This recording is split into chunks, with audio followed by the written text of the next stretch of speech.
The large meeting room was silent. Dr. Jun Kim looked out the window at the stars. The space station orbited Proxima Centauri, the closest star to Earth's sun. He took a deep breath. This was the most important day in human history. "They're coming," said Colonel Sun Park, standing straight in his crisp blue uniform. His face showed no emotion, but his eyes were alert. The door at the far end of the room slid open. June felt his heart beat faster. Humans had wondered for centuries if aliens existed. Now, they were walking into the room. There were 7 different types of aliens. Each looked nothing like the others. Some had scales, others had fur. One looked like a walking crystal. The tallest was over 2 meters high. The smallest was the size of a child. A reptile-like alien with green scales and yellow eyes stepped forward. "I am Supreme Commander Vesh of the Hegemony Council," it said, its voice translated through a small device on its chest. "We welcome humans to the galactic community." June bowed slightly. "I am Dr. Jun Kim, Chief Science Advisor for Earth United Nations. This is Colonel Sun Park, our military representative. We are honored to meet you." The crystal being made a sound like tinkling bells. "They are so small," it said. Some of the aliens made noises that the translators didn't catch, but June knew they were laughing. "I am Toph," the crystal being said. "We have been watching your planet for decades. Your technology is interesting." The way Toph said interesting made it clear this wasn't a compliment. Commander Vesh pointed to the window. Outside, the human ship UES Prometheus floated in space. It was Earth's best ship, with the new faster-than-light drive that Dr. Kim had helped create. It had taken 20 years and the resources of all major nations to build it. "Your vessel," said Vesh, "is quite primitive. Our civilian transport ships have better shields and weapons." Colonel Park's jaw tightened, but he said nothing. "Please sit," said Vesh, gesturing to the table. "We have much to discuss about your place in the hegemony." For the next 3 hours, the aliens explained how the galaxy worked. The hegemony controlled most of the known galaxy. 7 advanced species made all the important decisions. Other less advanced species could join as protected members with limited rights. "Your species would be allowed to trade basic goods," explained a furry alien named Grell. "You would get protection from pirates and hostile non-hegemony species." "And what would Earth need to give in return?" asked Colonel Park. "Some of your planet's rare minerals," said Vesh, "and access to your biological diversity for our scientific research." "And voting rights?" asked Dr. Kim. "Would Earth have a say in hegemony decisions?" The crystal being Toph made the tinkling sound again. "Voting rights are for full members only. Species must reach Class A technology status for that privilege. You are Class D at best." More alien laughter followed. "We will give you 5 Earth years to accept these terms," said Vesh. "This is generous.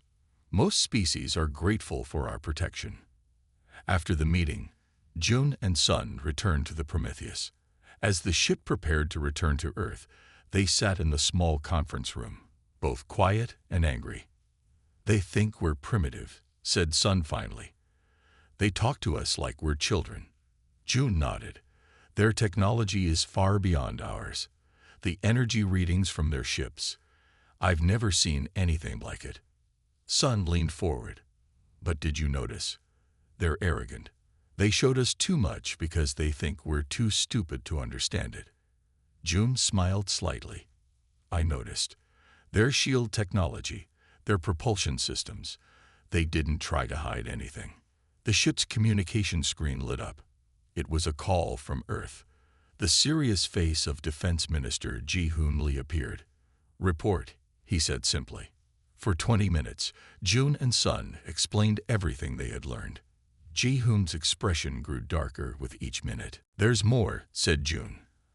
"Our ship's AI intercepted communications between their vessels. Some factions in the hegemony want to use humans for experiments. Others see us as potential slave labor." Ji-hoon was silent for a long moment. "Can we fight them?" Sun shook his head. Not with our current technology.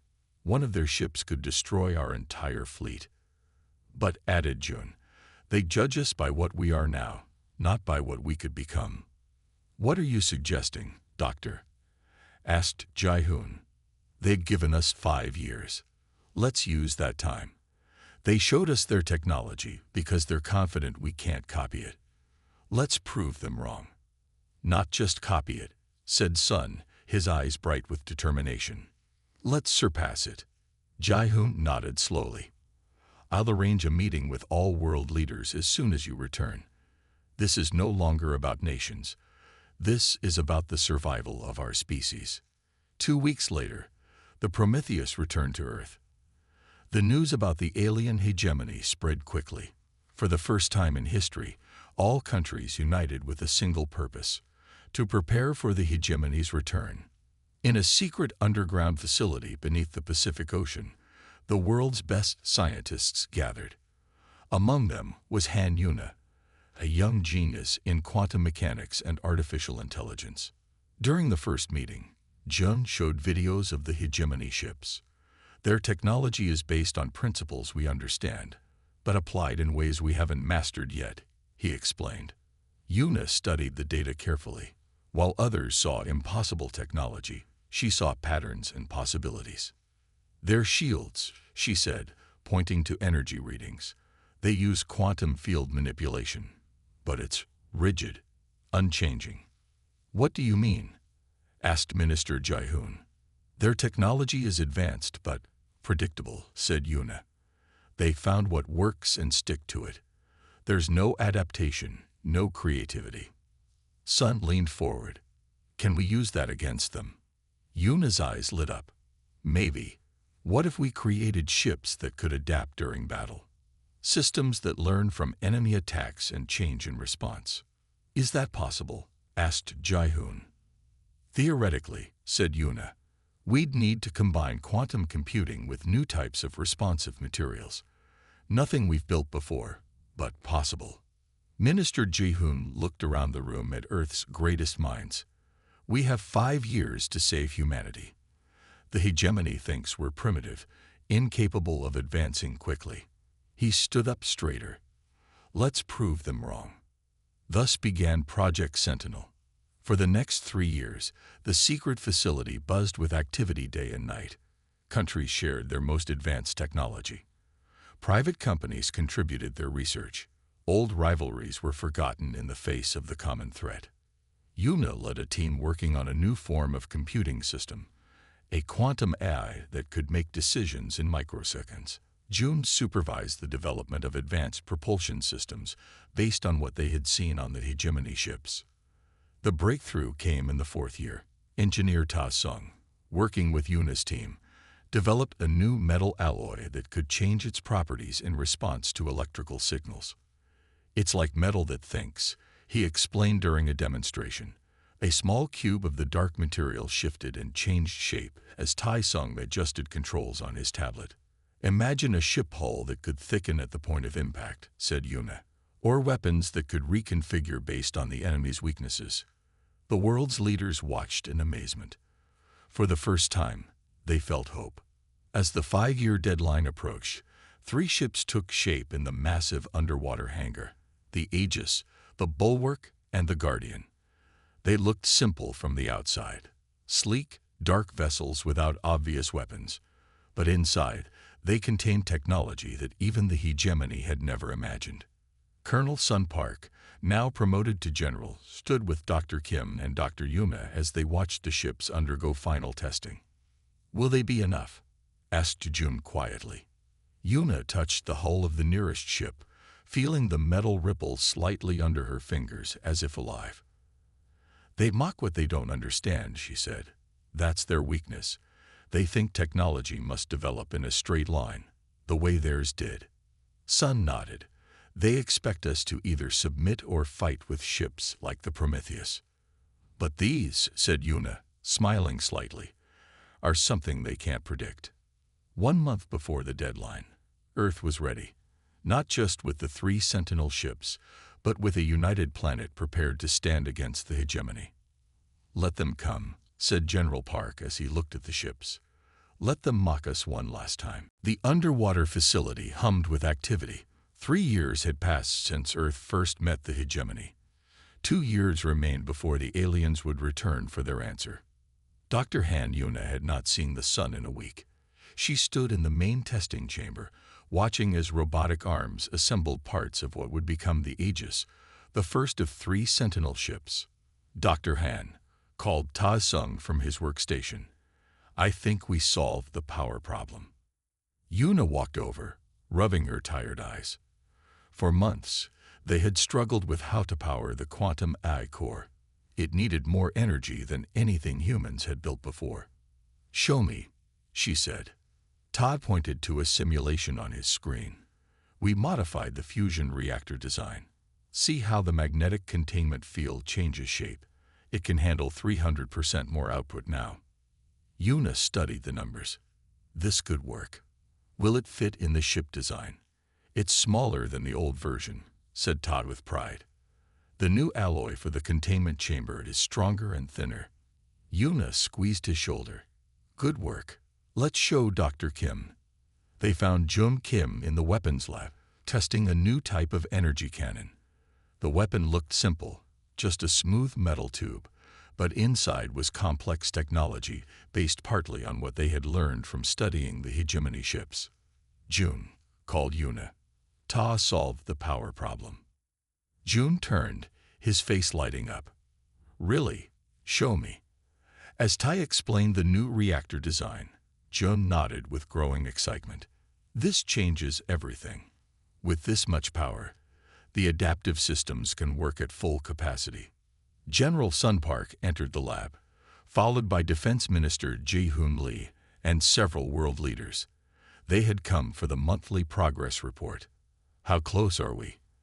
Asked Ji-Hoon without greeting. The stress of the past 3 years showed on his face. Jun gestured to the large screen on the wall. It showed the 3 ships in different stages of construction. The hull of the Aegis is 80% complete, he said. The Bulwark and Guardian are at 65% and 60%. But Tai just solved our biggest problem: power generation. Yuna stepped forward. With the new reactor design, each ship will have enough power to run all systems at once, including the quantum AI core and the adaptive hull. Show us, said the President of the United States, one of the key supporters of Project Sentinel. Ta nodded and pressed a button on his tablet. A small cube of the dark metal alloy rose from a pedestal in the center of the room. This is a small piece of the hull material, explained Ta. Watch. He tapped his tablet again. The cube began to change shape, stretching and morphing until it formed a perfect sphere. Then it flattened into a disc, then reshaped into a pyramid. The metal responds to electrical signals from the quantum eye, said Yuna. In battle, the ship can reshape parts of itself in microseconds to adapt to attacks or change its weapons. And the enemy can't predict what form it will take next, added June. Minister Ji-Hoon looked impressed but concerned. These 3 ships must face the entire hegemony fleet. Are 3 enough? Quality over quantity, said General Park. Remember, the hegemony doesn't know what we're building. They expect us to either surrender or fight with conventional ships. Each Sentinel ship can adapt to whatever the enemy throws at it, added Yuna. Their weapons, their shields, the ships will learn from each attack and become stronger. For the first time in months, the world leaders looked hopeful. How soon can we start testing? Asked Ji-Hoon. 2 months for the Aegis, said June. The others will follow soon after. Good, said Ji-Hoon. We have less than 2 years left. After the leaders left, Yuna, June, and Ta continued working late into the night. Yuna found herself alone in the main control room, running simulations on the quantum eye. The door opened, and General Park walked in. He looked tired. You should rest, Dr. Han, he said. You've been working for 20 hours straight. Yuna smiled wearily. So have you, General. Park sat down beside her. I keep thinking about the meeting with the hegemony. The way they looked at us, like we were children playing with toys. They underestimated us, said Yuna. That gives us an advantage. If this works, said Park, gesturing to the screens showing the ships, it will change everything. Not just for Earth, but for the galaxy. 2 months later, the Aegis was ready for its first test. The massive underwater doors opened, and the ship rose slowly to the surface. From the outside, the Aegis looked simple, a sleek black vessel about 200 meters long, with no visible weapons or engines, but inside, it contained technology more advanced than anything humans had built before. Yuna, June, and General Park watched from the control room as test pilots took the ship into the upper atmosphere. Beginning adaptive test, said the lead pilot through the communication system. On the screens, they watched as parts of the Aegis started to change. The smooth hull developed ridges and spikes. Sections opened to reveal hidden weapon systems. Then everything closed again, returning to the sleek black shape. All systems functioning within normal parameters, reported the pilot. The AI is responding faster than in simulations. Yuna smiled. It's learning already. The next test was weapons. In a remote area of the Pacific Ocean, target drones were released. Targeting system online, said the pilot. The AI is selecting optimal weapon configuration. The front of the Aegis opened, revealing what looked like a simple cannon. But as it fired, the energy beams split into multiple smaller beams, each hitting a different target with perfect accuracy. Amazing, whispered June. It adapted the weapon to hit multiple targets at once. Over the next year, all 3 ships were completed and tested. Each had the same adaptive technology, but different specialties. The Aegis focused on weapons, the Bulwark on defense, and the Guardian on stealth and reconnaissance. 6 months before the hegemony deadline, Earth was as ready as it could be. The 3 Sentinel ships were hidden in orbit around Jupiter, waiting. Yuna, June, and Tai were called to a final meeting with all world leaders in the underground facility. The hegemony will return soon, said Minister Jaehoon. We must decide our response. We know they'll bring a large fleet, said General Park. Our intelligence suggests at least 20 warships, led by Admiral Krath of the Vesh species. Can 3 ships, even our Sentinel ships, defeat 20? Asked the Chinese premier. Yuna stepped forward. The Sentinel ships are not like normal vessels. They learn and adapt. Each attack against them makes them stronger. And the hegemony has no idea what's coming, added June. Their arrogance is our advantage. The room was silent as the leaders considered their options. If we surrender, we become slaves in all but name, said Jaehoon. If we fight and lose, we may face worse. We won't lose, said Yuna firmly. I believe in what we've built. The vote was unanimous. Earth would fight. In the final weeks before the deadline, preparations were made. Earth's conventional military forces were put on high alert, though everyone knew they would be little help against the hegemony's advanced ships. The real hope rested with the 3 black ships hiding near Jupiter, and the revolutionary technology they contained. 3 days before the deadline, long-range sensors detected multiple ships entering the solar system. The hegemony had arrived early, probably hoping to catch Earth unprepared. In the command center beneath the Pacific, General Park received the alert. He immediately contacted Yuna and June. They're here, he said simply. 23 ships, approaching from the outer system. Yuna took a deep breath. After years of work, the moment had come. Activate the Sentinel ships, she said. It's time to show the hegemony what humans can do when pushed too far. General Park nodded and pressed his hand against the scanner. Sentinel protocol activated, said the computer. Aegis, Bulwark, and Guardian moving to intercept. Deep in space, near the giant planet Jupiter, 3 black ships powered up their engines. Their hulls rippled slightly, like living things waking from sleep. The quantum AI cores at their hearts began processing data about the approaching enemy. The ultimate test of humanity's war machine had begun. The hegemony fleet moved slowly through the solar system. 23 warships, each one bigger than anything humans had built before. Their hulls shimmered with powerful shields. Weapon ports lined their sides, ready to fire. On the command ship, Admiral Kraft stood tall, his green scales gleaming under the bright lights. The reptilian Vesh commander looked at the blue planet on the main screen with cold yellow eyes. "Such a beautiful world," he said to his officers. "Soon it will be another productive member of the hegemony, or a lesson to others who might resist." A junior officer approached. "Admiral, we're receiving a message from Earth." "Put it on screen," ordered Kraft. The face of General Sun Park appeared. He wore a simple gray uniform with no decoration. "This is General Park of Earth Defense Force. The hegemony deadline has not yet expired.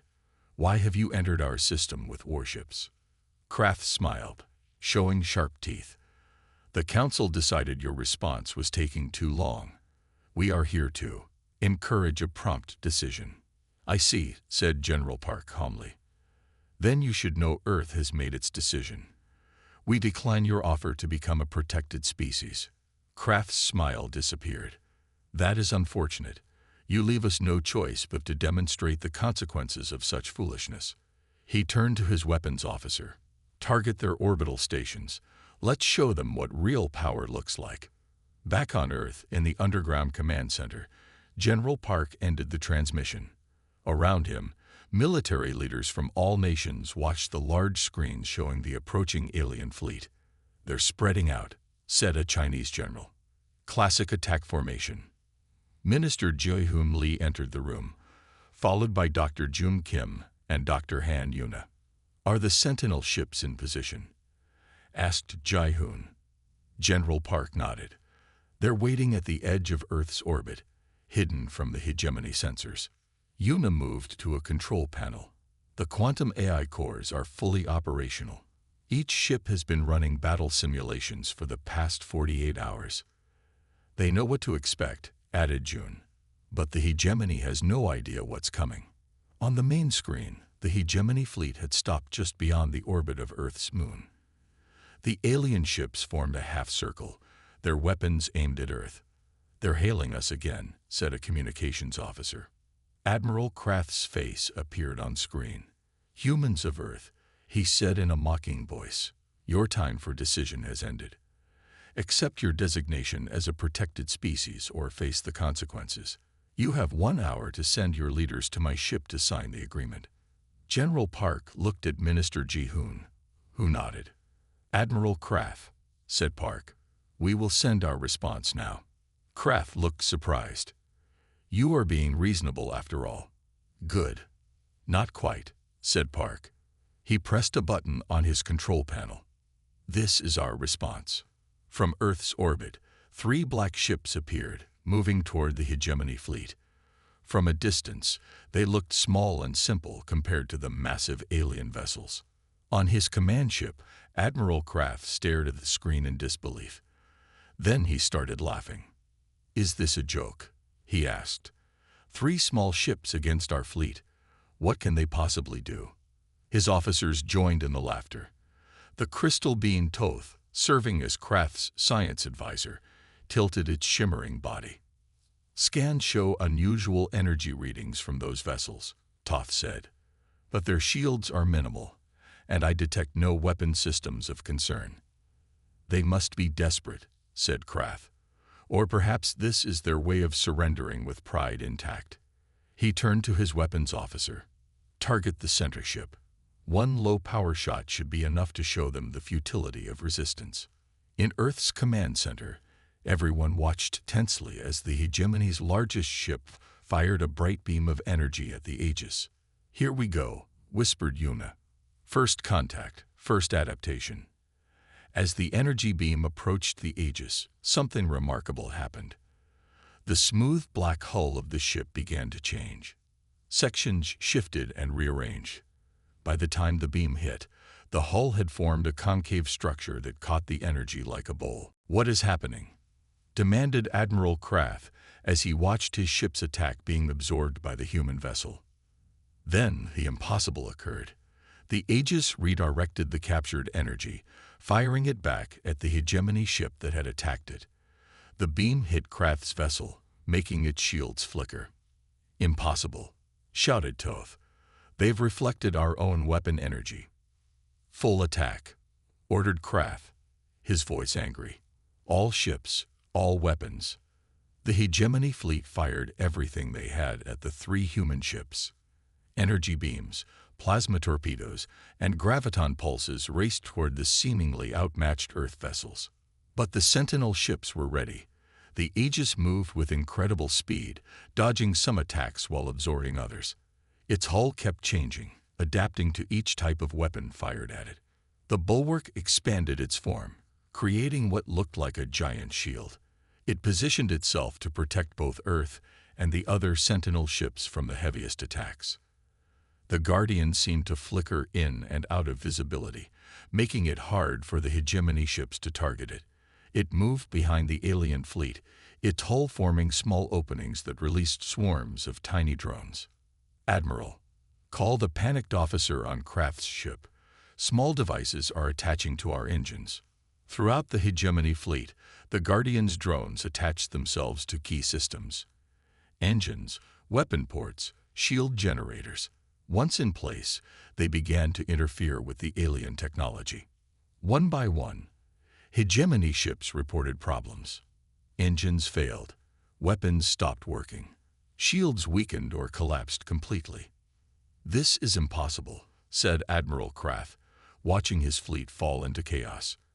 Their technology was assessed. They couldn't have developed this in 5 years. The Aegis moved toward the center of the hegemony formation. Its hull rippled and changed again, forming multiple weapon ports. Each fired a different type of energy beam, targeting specific weaknesses on the alien ships. The hegemony vessels tried to coordinate, to adapt their tactics, but the Sentinel ships kept changing, never presenting the same target twice. What worked against them one moment failed the next. In Earth's command center, cheers erupted as the battle unfolded. What had seemed like an impossible fight was turning into a stunning victory. "The quantum AI is learning from each attack," explained Yuna, pointing to data streams on her tablet. "Every time they hit one of our ships, it adapts not just to that weapon, but to their entire attack pattern." Minister Jaehoon watched in amazement. "How long can our ships maintain this advantage?" "Indefinitely," said June. "As long as they have power, they'll keep adapting faster than the hegemony can change tactics." After 30 minutes of battle, 19 of the 23 hegemony ships were disabled, floating helplessly in space. None had been destroyed. The Sentinel ships had targeted propulsion systems and weapons, not life support. Only Admiral Kraft's command ship and 3 others remained operational, though all had suffered damage. "Admiral," said Toth, its crystal body dim with fear, "we must retreat. Their technology is beyond anything we've encountered." Kraft stared at the screen, watching as the 3 black human ships surrounded his remaining vessels. His fleet, one of the hegemony's finest, defeated by 3 ships from a primitive species. "How?" he whispered. "How did they do this?" The Aegis approached Kraft's ship. Its hull changed again, extending what looked like a docking tube toward the alien vessel. A communication came through. It was General Park's voice. "Admiral Kraft, your vessels are disabled. Your weapons are offline. We could destroy your remaining ships, but that is not our way." "What do you want?" asked Kraft, his voice hollow with defeat. "Understanding," replied Park. "You will be transported to Earth, along with representatives of each species on your ships. It's time for a new kind of conversation, one between equals." The docking tube connected to Kraft's ship with a soft thud. On Earth, Minister Jaehoon turned to Yuna, June, and General Park. "You did it," he said simply. "You saved our world." Yuna shook her head. This was just the first step. The real challenge comes next. "What do you mean?" asked Jaehoon. "Winning a battle is one thing," said Yuna. Changing the way an entire galactic civilization thinks about us. That's much harder. The screen showed the Aegis, now connected to Krath's ship, bringing the alien commander to Earth. Not as a conqueror, but as the first visitor to a world that had just proven it belonged among the stars. The fight was over, but humanity's true test was just beginning. Admiral Krath had never imagined he would walk on Earth as a defeated commander. As he stepped off the transport shuttle, flanked by human guards, he held his scaled head high despite his shame. The landing area was a large military base near the ocean. Krath and representatives from each species aboard the Hegemony fleet were led into a simple building. Inside was a round table with chairs of different sizes to accommodate the various alien bodies. Minister Jae-hoon Lee waited with General Park, Dr. Jun Kim, and Dr. Han Yuna. They stood as the aliens entered. "Welcome to Earth," said Jae-hoon. "Please, be seated." Krath looked at the humans with new eyes. Gone was the contempt he had felt during their first meeting. Now he saw beings who had done something no other species had achieved. They had defeated a Hegemony battle fleet with just 3 ships. "How did you do it?" asked Krath once everyone was seated. "Your technology 5 years ago was primitive. No species advances that quickly." Yuna smiled slightly. "You assumed we would develop technology the same way the Hegemony does, slowly building on what came before. But humans work differently, especially when threatened." "We united," added General Park. "For the first time in our history, all nations work together on a single goal." Jae-hoon nodded to Yuna. "Dr. Han will show you what we've created. Then we can discuss the future." Krath and the other aliens were taken to the underground facility where the Sentinel ships had been built. As they walked through the massive complex, the aliens stared in amazement at the technology on display. The crystal being Toth moved close to Yuna. "Your people built all this in 5 years?" it asked, its voice tinkling like bells. "We had motivation," replied Yuna. "The Hegemony made it clear we would either submit or be destroyed." In the main laboratory, Yuna showed them the heart of the Sentinel project, a small quantum computer core, similar to the ones inside each ship. "This is what makes our ships different," she explained. "It doesn't just follow programming. It learns and adapts in real time." Toth moved closer to examine it. "We have quantum computers, but nothing that can process information this quickly." "Because you focus on making existing technology better," said Jun. "We had to think differently to catch up." "And the responsive metal?" asked a furry Grell scientist. "How does it change shape so quickly?" Tai Sung stepped forward with a small cube of the dark metal. "It's a new alloy we created. The quantum eye sends electrical signals that change the molecular structure temporarily." He demonstrated, making the cube shift into different shapes. The aliens watched in silence. Finally, Admiral Krath spoke. "In all my years serving the Hegemony, I've never seen technology like this. Your ships don't just fight. They evolve during battle." "That was the key," said Yuna. "Your ships are powerful, but predictable. Once our ships learned your patterns, they could counter any attack." Back in the meeting room, the humans and aliens sat again around the large table. The mood had changed. The aliens no longer looked at the humans with contempt, but with respect, and perhaps a touch of fear. "What happens now?" asked Admiral Krath. "Will you destroy our remaining ships? Take us as prisoners?" Minister Jae-hoon shook his head. "No, that's not our way." "We could have destroyed your fleet," said General Park. "Instead, we disabled your ships and kept your crews alive." "Why?" asked Krath, genuinely confused. "Because we want something different than the Hegemony offers," said Yuna. "We don't want to rule over others or be ruled.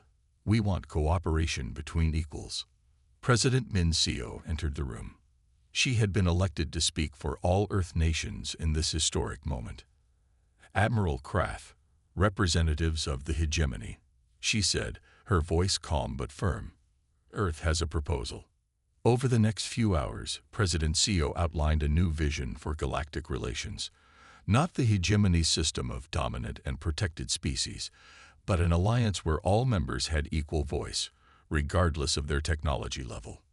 Each species has something to offer, she explained. Some have advanced technology, others have unique resources or perspectives. All should be valued. The Hegemony Council will never accept this, said Krath. The 7 founding species have controlled the galaxy for thousands of years. Then perhaps it's time for change, said President Seo, starting with how the hegemony views humanity. Minister Jae-hoon stepped forward with a data tablet. As a show of good faith, we are willing to share some of our technology with all hegemony species. The aliens looked shocked. Sharing advanced technology was almost unheard of in the hegemony. Why would you do this? Asked Toph. To demonstrate there's a better way than domination, said Yuna. Knowledge grows when shared. 2 weeks later, the disabled hegemony ships had been repaired with human help. The aliens prepared to return home, but with a very different message than they had expected to bring. Admiral Krath stood with General Park at the landing area, watching as his crew boarded the transport shuttles. The Council will not be pleased, said Krath. We came to bring a primitive species to heal. Instead, we return having been defeated by superior technology. Not just technology, said Park, a different way of thinking. Kraft looked at the human general. Some in the council will fear you now. They'll want to gather a larger fleet, return with overwhelming force. They can try, said Park calmly. But remember, our ships learn from every encounter. They'll be ready for whatever comes next. And we'll be building more, added Yuna, who had joined them. Not for war, but to protect our vision of cooperation. Krath was silent for a moment. Then he said, not all in the hegemony will oppose your ideas. Many of the younger species have questioned the old ways. Then perhaps you can be a bridge, suggested Park. Help them understand what you've seen here. On the main viewing screen in Earth's command center, the leaders watched as the hegemony fleet departed. The 3 Sentinel ships, Aegis, Bulwark, and Guardian, escorted them to the edge of the solar system. Do you think it worked? Asked Jae-hoon, standing beside President Seo. Will they accept us as equals? Some will, some won't, replied Seo. But we've shown them we cannot be conquered. 5 months later, a message arrived from the Hegemony Council. After heated debate, they had agreed to a meeting with Earth representatives, not as a protected species, but as potential full members. The Council requested the meeting take place on the Aegis, wanting to see the revolutionary ship up close. On the day of the meeting, Dr. Jum Kim, Dr. Han Yuna, and General Park waited in the Aegis's conference room. The ship orbited a neutral point between Earth and the nearest hegemony world. The first to arrive was the crystal being Toth, now speaking for its entire species on the Council. Others followed, representatives of all 7 founding species of the hegemony. We have reviewed the data from Admiral Krath's encounter, said Toth. Your Sentinel ships represent technology unlike anything in known space, and yet you shared aspects of this technology freely, added a Vesh counselor. This is not the action of a species seeking dominance. We seek partnership, not power over others, said Yuna. The meeting lasted for hours. At the end, a historic agreement was reached. Earth would join the hegemony, not as a protected species, but as a full member with equal voting rights. More importantly, Earth's proposal for reforming the hegemony would be considered, a gradual shift toward a more equal alliance of all species. As the alien representatives departed, June, Yuna, and General Park stood on the Aegis's observation deck. They mocked us once, said Park quietly. Now they come to us seeking knowledge. The greatest victory isn't that we built better weapons, said Yuna, watching the alien ships depart. It's that we might change how the galaxy works. Beneath them, the hull of the Aegis rippled slightly, as if agreeing. The quantum AI that guided the ship had learned much in the past months, not just about warfare, but about diplomacy and cooperation. The ship that had been built as the ultimate war machine had become something more, a symbol of humanity's unique place in the stars. Not conquerors, not servants, but innovators who saw problems differently. 5 years after being mocked by the hegemony, humanity had earned not just respect, but the chance to reshape the future of 1,000 worlds. And it had all started because some aliens had underestimated what humans could do when pushed too far.